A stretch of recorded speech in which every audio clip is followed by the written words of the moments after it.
Another day, another food trip. And yung food trip natin today is pizza from Yellow Thai or Yellow Ribbon. Kasi nga, yellow nga din naman talaga.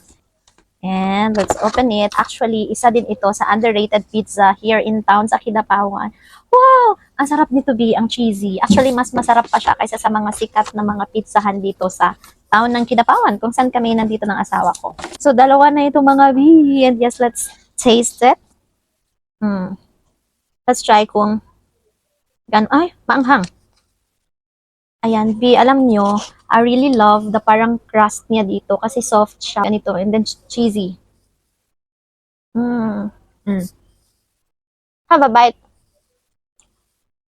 Mm. Mm. Lasang-lasa mo yung cheese, B.